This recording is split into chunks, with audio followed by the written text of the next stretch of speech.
فرمایشن شا افغانستان پلالکا آیات غمخوار شربات فرمایشن رمضان برباد حمید اللہ شاہ زرتا کا صدیق ڈرائیور ہے فرمایشن شاہ زردہ عباس خان پردیسی ہے فرمایشن شمال دوشیہ ظہور زیب سخی ستار ہے رازق شمیم ہے ابراہیم زیب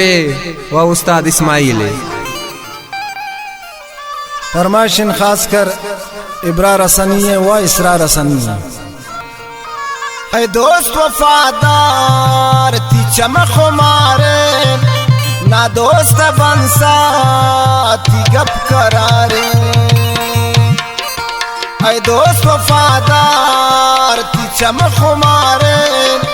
نا دوست بنسا تی گپ کرارے نا دوست بنسا تی گپ کرارے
वफादार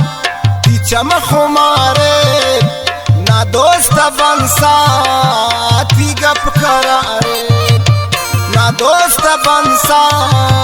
ती गप करारे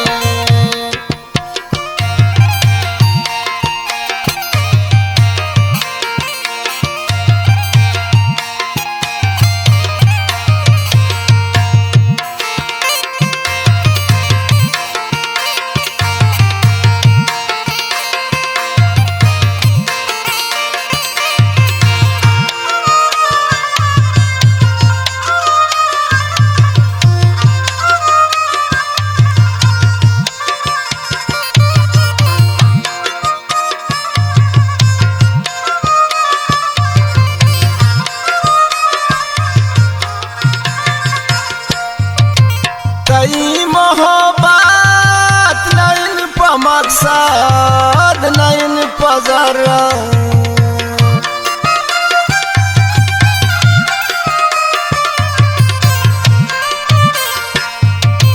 तई मोहब्बत नैन प मकसद नैन प जरा सिवाय शतम न कसदाने दोस्त वफादार ती चमख मारे ना दोस्त बंसा ती गप करारे ना दोस्त बंसा ती गप करारे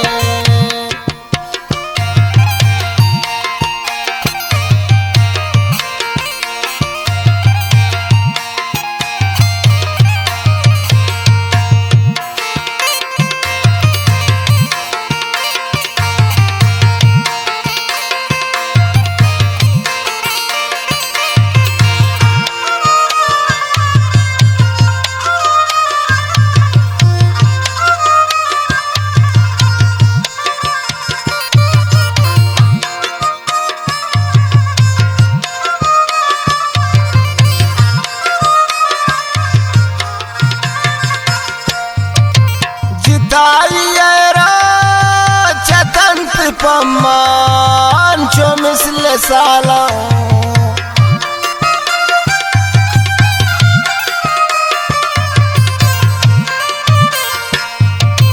जिता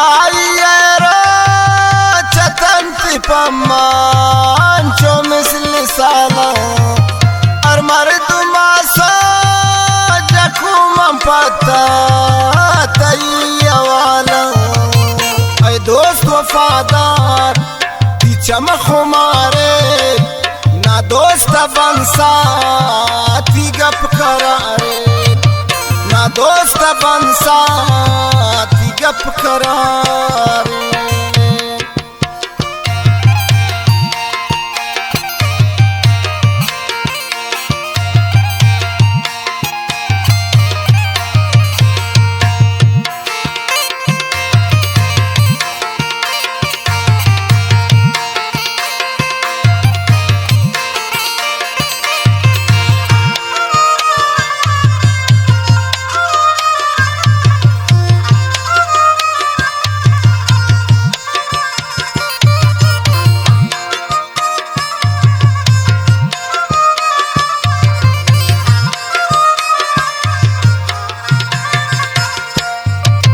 नाशना से मोहब्बत नाशना से दुनिया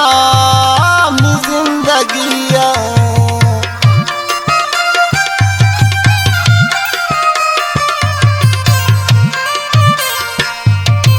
नाशना से मोहब्बत नाशना से दुनिया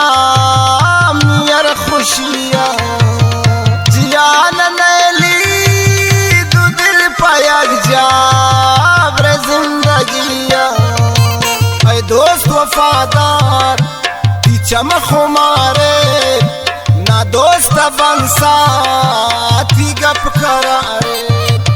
ना दोस्त बंसा